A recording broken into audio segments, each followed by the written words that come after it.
तो दोस्तों अब अपने यहाँ पर ये देखते हैं कि स्वास्थ्य क्या है, व्हाट इज द हेल्थ। ठीक है, स्वास्थ्य के बारे में जानते हैं, स्वास्थ्य क्या होता है। देखिए दोस्तों, अपने अक्सर ये जानते हैं कि स्वास्थ्य क्या है, बीमारी चोट आदि से मुक्त होना, कोई हमें चोट ना लगे, जैसे अब मेरे कोई चोट नहीं लगी है या कोई बीमारी नहीं है तो मैं स्वस्थ हूँ, अपने सिर्फ ये सोच लेते हैं। ठीक है, अब मान लो कि अगर मैं आपके सामने यहाँ पर खड़ा हूँ, मेरे कोई चोट नहीं लगी है, बीमारी नहीं लगी है, इसका मतलब ये थोड़ी है कि मैं स्वस्थ हूँ। ठीक है, इसका मतलब ये नहीं है। थोड़ा सा और आगे की सोचे ना स्वास्थ्य के बारे में। मान लो कि जिससे आपको बीमारी हो रही है वो कारक को ही हटा दें अपने, वो कारक ही ना हो तो कैसा होगा।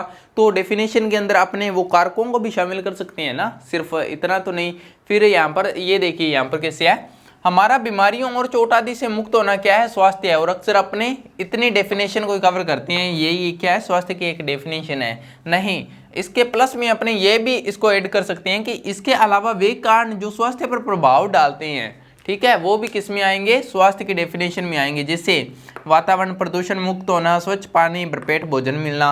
अब मान लो कि वातावरण स्वच्छ है तो रोग क्यों लगेंगे, स्वच्छ पानी मिल रहा है तो रोग क्यों लगेंगे, फिर भरपेट भोजन मिल रहा है तो रोग क्यों लगेंगे। अब कहोगे कि सर भरपेट भोजन से किसी रोग लगता है, भाई भरपेट भोजन से रोग क्यों नहीं लगेगा, अल्पोषण होगा, पोषण मिलेगा नहीं व्यक्ति को। ठीक है, तो उसके कारण क्या होगा, वो उसको या तो प्रोटीन वगैरह नहीं मिला तो मेरेस्मस का रोग हो जाएगा। उसके बाद में क्या होगा, वो कमजोर होता जाएगा, उसके बाद में हो सकता है उसको डेथ भी हो जाए। ठीक है, कुछ भी हो सकता है। तो भरपेट भोजन ना मिलना और भी बहुत सारे इसके अंदर कारक शामिल हो सकते हैं। तो ये भी क्या है, स्वास्थ्य पर इफेक्ट डालते हैं। तो यही इसकी डेफिनेशन हो जाएगी कि हमारा बीमारियों और चोट आदि से मुक्त होना, और इसके अलावा वे कारण भी शामिल है जो स्वास्थ्य पर प्रभाव डालते हैं। तो इसी को क्या कहते हैं, स्वास्थ्य कहते हैं। फिर ये एग्जाम्पल दे देनी है।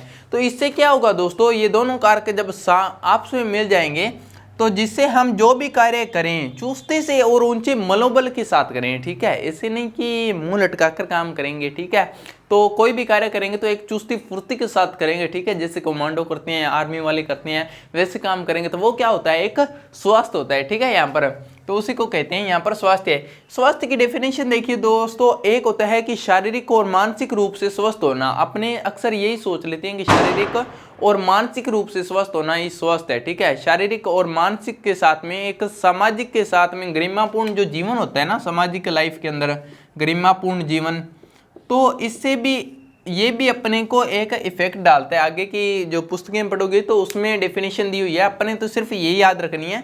लेकिन जो आगे की पुस्तकें हैं उसमें क्या है, जिसमें एक शारीरिक और मानसिक यहाँ पर बता दिया है। और गरिमापूर्ण का मतलब है कि जैसे मान लो कि बाहर के लोग आपका मजाक उड़ा रहे हैं, आपके साथ में असमानता हो रही है या कुछ ऐसी चीज हो रही है, तो वो भी आपके दिमाग पर इफेक्ट डालेगा, जिससे आपका मानसिक तनाव सही नहीं रहेगा, दिमाग सही नहीं रहेगा।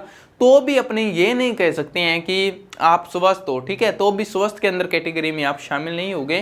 तो आप इतना याद रखिए, ये वाला याद रखिए, वो अपने नेक्स्ट क्लास के अंदर ये वाला समझ लेंगे। ठीक है दोस्तों, तो ये आपने, आई होप आपको समझ में आया होगा कि स्वास्थ्य क्या है। अब चलते हैं नेक्स्ट पार्ट में।